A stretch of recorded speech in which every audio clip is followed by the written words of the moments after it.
excited to welcome you to my video, which is going to be a walkthrough of the new Panda Planner by Rocketbook. This is a special collaboration between the folks at Panda Planner and the folks who make the Rocketbook, which is a reusable notebook that you can write on with Frixion pens, and I'll show you one of those in just a second. And then you can scan it to digital and wipe it off.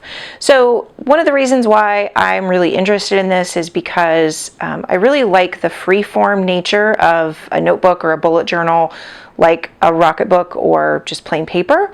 But I really like the structure of a planner of some sort and the pre-made nature of it, so that I don't have to keep recreating pages all the time. And so I'm hoping that this might be the best of both worlds. We'll see, and I'm going to use you all to hold me accountable because I plan to report back on this after a while.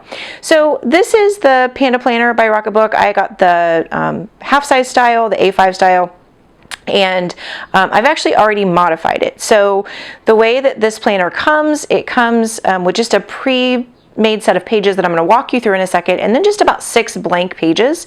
And that wasn't enough for me. I knew I was going to want more blank space, and I'll show you that in a minute. And so what I did was I actually uncoiled this planner, and then I uncoiled an existing Rocketbook planner that I had, this one right here, that I've had for a long time because I already have stickers on it.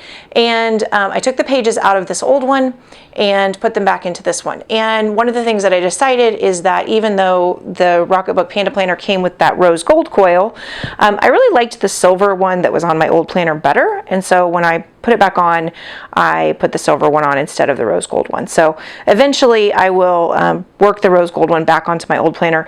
The silver was actually just a little looser too, so it was a little bit easier, so my laziness kicked in. So let's go ahead and take a look at what comes with the planner. In addition to the planner, you also get one Frixion pen. Frixion pens, if you've not heard of them before, they come in a lot of different styles.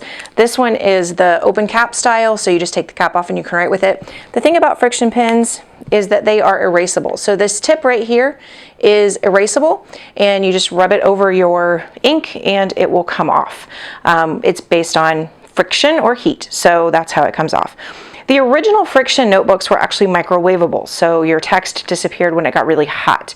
These new versions of the Frixion notebooks, this one and then the one that I just showed you a second ago, actually wipe off. So you put just a tiny bit of water on them and wipe them off with a microfiber cloth. So it also does come with a microfiber cloth.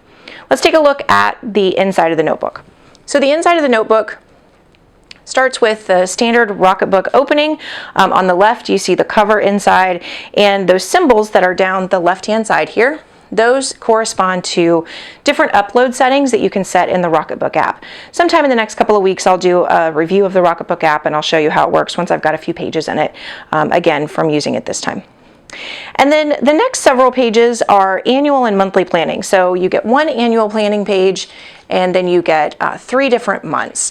I'm really interested in these for a couple of reasons. Number one, because I'm not really sure what I want to put on the annual one yet, so I'll have to figure that out. But number two, one of the things that I've read as I've been doing some research about this planner is that Rocketbook kind of recommends you not leave anything on a page more than 30 days. And so obviously I'm going to leave the writing on the calendar, these calendar pages, for 3 months, most likely, and then on the annual page for 12 months. So I'm not sure how that's going to work, but we'll see how that goes. I guess I could erase each month as it ends, and I've scanned it, and then do like the next month ahead, but I'm just not sure what I'm going to think about that. So stay tuned and hold me accountable to telling you. On the monthly pages, you can identify what the habit is you're trying to build that month. So the Panda Planner methodology is really about building better habits, because habits are the sort of operating system of our lives that make us do better things. So if you build an exercise habit, you just exercise because that's what you do in the mornings or in the evenings. And if you eat healthier foods because that's what you buy and you build those habits into your life, you'll do those things regularly. There's also space, as you can see down the right-hand side, for different tasks for the month, and these are even boxed, so you could actually do them by week if you wanted to. And then there's space down the bottom for notes. After the monthly pages, there's a section of about, I think it's 6 pages, around what you want to accomplish for sort of a 1/4 of the year period. So the Panda Planner methodology is based on the idea of the 13-week year, or just the 13-week cycles of the year.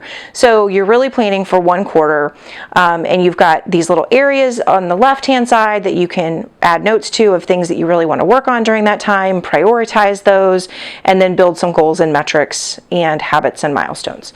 So a lot of just really sort of worksheet flow here to help guide you through the process, which I really like.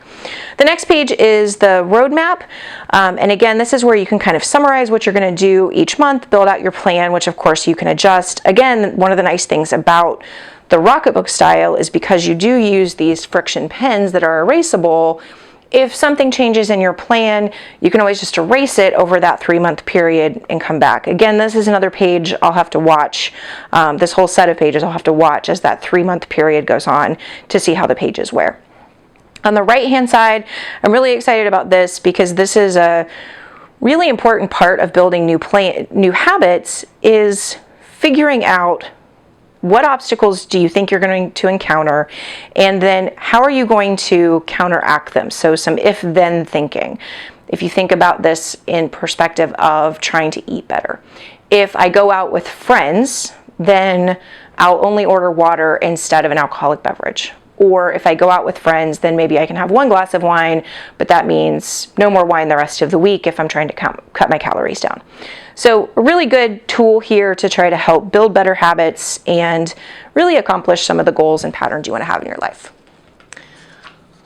Just 2 last pages for the habit planning around motivation and an identity section about who you want to be. Any rewards you might give yourself. Gretchen Rubin, in her book Better Than Before, identifies rewards as a part of habit formation. They don't really work for me because I kind of buy myself what I want when I want it. So rewards aren't special, which isn't good about my personality, but it's just one of those things I know about myself. So I thought what I might use that section for is maybe doing something really nice for somebody else as a pay it forward kind of thing, because that does motivate me. And again, I could use that in my motivation section and then a commitment. Following that, then you have 2 weekly layouts, and I'll just go ahead and use the second one to show you what those look like. So for each week, you have sort of a weekly review built into the top section that you can work on kind of all week. And this weekly review is not the, if you're familiar with the David Allen Getting Things Done method, it's not that kind of weekly review really. It's more of just a personal weekly review. You figure out what your wins were, what you learned, what you're going to do as a result of what you learned, and then things that are going to make the week great. So you're kind of planning ahead to have a good week.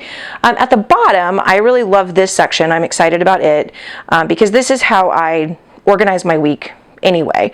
No matter what system I'm using, whether it's analog, digital, for years, I've sat down on usually Saturday or Sunday night and I write out all the appointments that I have for the following week. And that just helps me, first of all, make sure that I don't have anything sort of hiding in there that I've not planned for, but it also just sort of frames up what I'm going to have to deal with during the week that I need to think through. And so I'm excited to have this. I'm also excited to have 2 weeks worth of it because I think it would be good for me to do this 2 weeks in advance and then always be adjusting it as I'm going. So I think that that's a good habit for me to get into, is to do 2 weeks at a time. Following that, then you have your daily pages. So you have 7 days of them, 1 week, where you can go through your whole daily routine. So again, there's a morning startup routine of gratitude and things you're excited about, an affirmation, what you're going to focus on, and recording your exercise. The only thing I don't like about this is the priorities down the side. A lot of research I'm seeing says any more than 3, maybe 4 priorities, and it's just too much for your brain to handle. It's too much for you to try to do. And so I think that section on the left might actually become just free-form notes for me, and then I'll just use the top 3 tasks on the right-hand side to identify what my 1 or 2 or 3 top priorities are for the day. You can rewrite your schedule or make any notes there, and then your evening routine and what you learned that day or what you're going to use to improve on.